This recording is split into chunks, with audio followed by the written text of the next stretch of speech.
Magandang araw na naman pong muli sa inyong lahat mga ka-vlog, boss, idol, regular viewer, silent viewer at kasama na rin po ang lahat ng mga OFW. Ang gagawin ko naman po ngayon ay magdadiagnose po ako ng isang 10-wheeler na truck. So yung complaint po dito ay yung charging system po ay ayaw kumarga, yung alternator. So bigla-bigla na lang pong unti-unting dumidilim yung mga ilaw nito habang pinapatakbo sa biyahe. So kargado po sila ng simento at ang ginawa na lang po nila ay pinacheck sa isang lugar at sabi po ay alternator daw yung sira. At pinilit pa rin po ng driver na makauwi sila dito para ma-check po yung alternator. So hindi nila napaandar, pero ang ginawa po doon ay pinaandar po nila.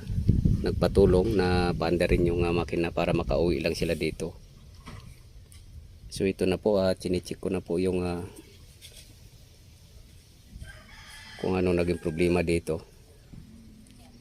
So mayroon po akong nakikita dito, yung dito po sa ampere gauge ay kapag patay po siya ay wala po siyang power supply dito sa terminal na to. Kapag patay yung makina,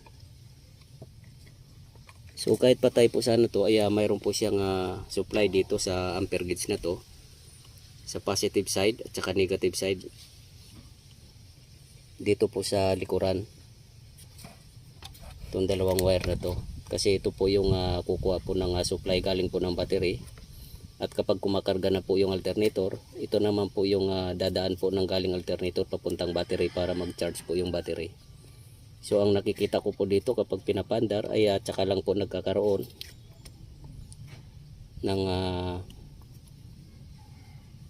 power supply, at kapag patay ay nawawala siya. So mayroon pong naging problema dito, yun po yung tinutuntun ko. So i-check mo po muna natin. So ayan po, wala po siyang ilaw dahil patay po yung makina. So paandarin po natin para makita nyo rin po to. Nagkakaroon po siya dito pero hindi po umaandar itong ay hindi po gumagana yung reading gauge dito, yung needle ng ampere gauge. So paandarin po natin.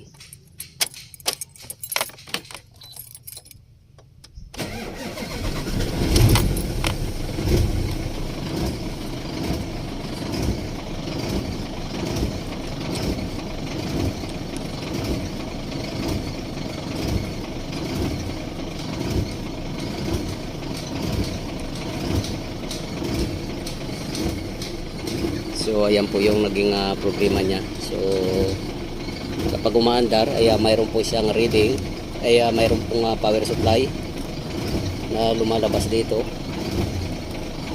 Ayan. Ayan. Pero wala pong pumapalo. So yan po yung dapat pumapalo po, dapat yan. Kasi umaandar yung makina. So kapag hindi po pumalo yung ampere gauge na yan, ibig sabihin wala pong kakarga sa battery. Pero kapag patay po siya,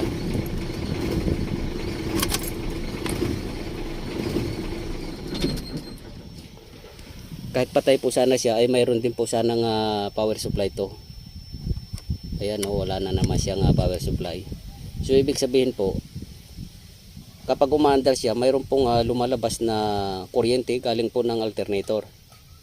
So kapag patay po yung makina, wala po siyang lumalabas na kuryente galing ng alternator. So ito po yung palaisipan ngayon, at hanapin ko po kung ano po yung naging dahilan dito.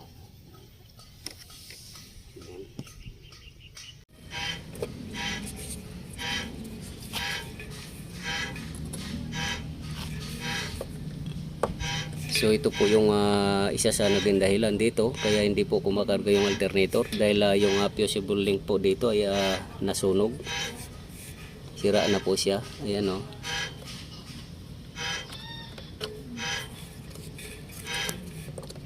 So yung papuntang alternator po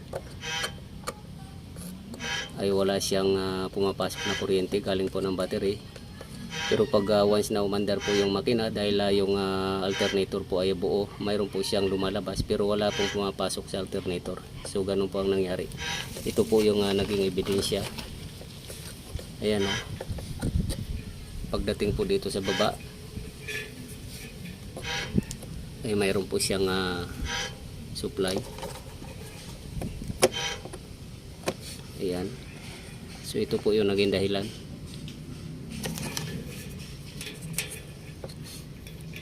So wala. So itatry ko pong hahanapan to ng temporary lang mapagtapan para gumana po siya.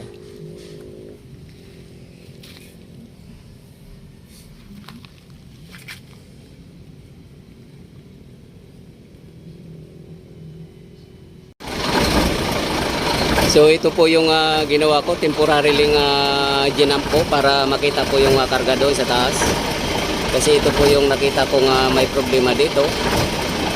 So titingnan po natin doon sa taas kung gumagana na po ba yung ampere gauge. So yun po yung basihan na kumakarga na po yung alternator.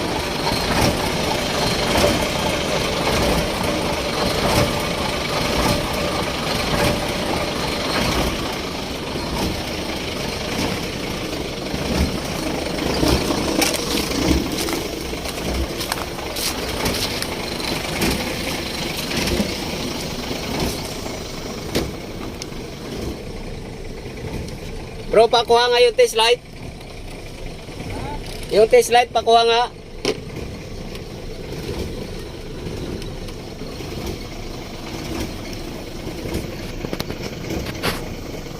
So, ayan po, kumakarga na siya.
So check-in naman po natin, dapat kailangan po may ilaw din pa rin po to kahit napatay na po yung makina. Ito po yung naging reference ko po na kaya kung ano yung problema dahil po dito wala po siyang ilaw dati kanina, hindi gumagana yung power dito.